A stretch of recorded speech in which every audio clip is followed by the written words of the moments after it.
Primero, en C5N, una persona murió en la Argentina, tenía hongo negro. Reiteramos, primero en C5N, el primer muerto, la primera víctima fatal en la República Argentina, víctima del hongo negro.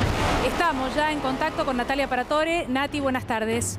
¿Cómo te va, Daniela? Sí, muy buenas tardes. Es un masculino, una persona de 35 años. Lo acaba de confirmar el Centro de Micología de la Facultad de Medicina. Esto sucedió en el sanatorio de Lomas de Zamora.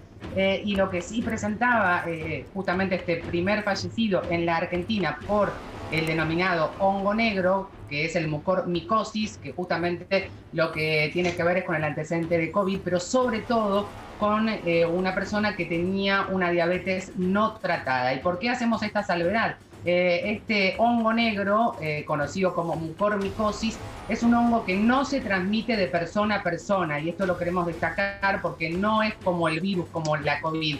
No transmite una persona a la otra este hongo negro. Se transmite por factores ambientales como el agua, o por ejemplo por algún alimento. Pero ¿cuál es la cuestión? Casi todas las personas, en la mayoría de nosotros, ese hongo sabemos convivir y tenemos resistencia. El factor de riesgo lo presentan quienes tienen muchos tratamientos prolongados con corticoides, quienes tienen también su inmunosupresión con, por ejemplo, tratamientos de quimioterapia o trasplantes de órganos, y sobre todo quienes tienen diabetes. Y claro, ese tipo de diabetes hace que tengas una posibilidad mayor en el caso de tener sobre todo una permanencia en lugares, por ejemplo, como la terapia intensiva. Y si hablamos del hongo negro y la COVID, ¿por qué están vinculados cuando en realidad el hongo negro es algo que existe antes de la COVID?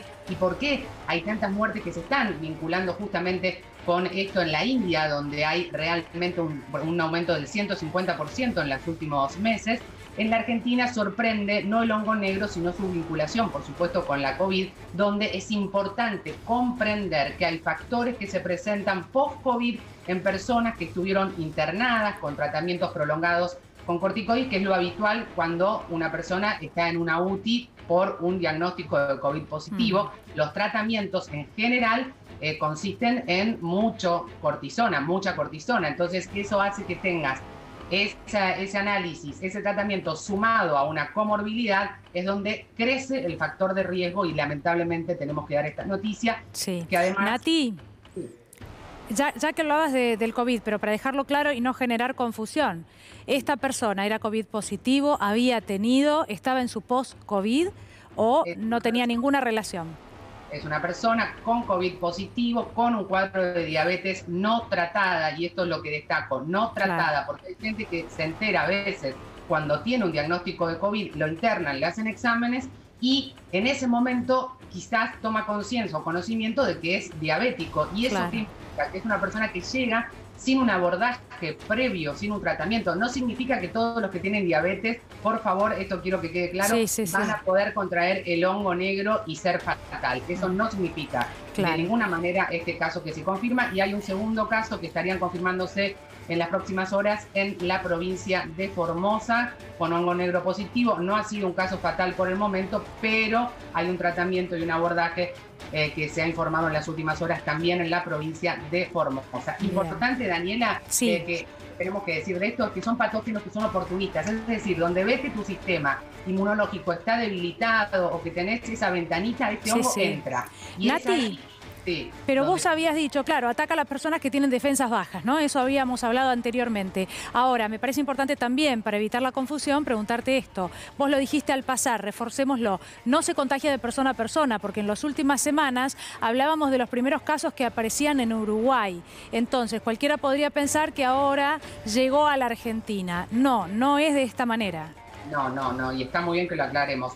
Insisto, no es un virus como el COVID, es un hongo, una bacteria que no se contagia de persona a persona, sino que está en el ambiente, alrededor nuestro, claro, en lo que consumimos, en lo que respiramos, y sobre todo hay distintos tipos de ingreso, pero esencialmente este hongo ingresa por las vías nasales, que es en general la mayor cantidad de las veces que ingresa por el tracto respiratorio, y luego va a distintos órganos, y depende de qué órgano y qué inmunidad tenés, es la manera en que te afecta. Entre un 40 y un 80% de letalidad tiene este tipo de hongos. No debería llevar a la muerte a una persona que no tiene enfermedades preexistentes. Exacto. Exacto, que no tiene comorbilidades, aunque haya tenido un tratamiento inútil. Lo que sí señalan los que están en el estudio concreto de la genómica, que es que las personas que por suerte nos posibilitan entender un poco cómo funciona hongo negro con COVID. Recordemos que hongo negro es histórico, tiene cientos de años, pero con COVID es muy nuevo cuando se juntan las patologías, y lo que nos dicen es que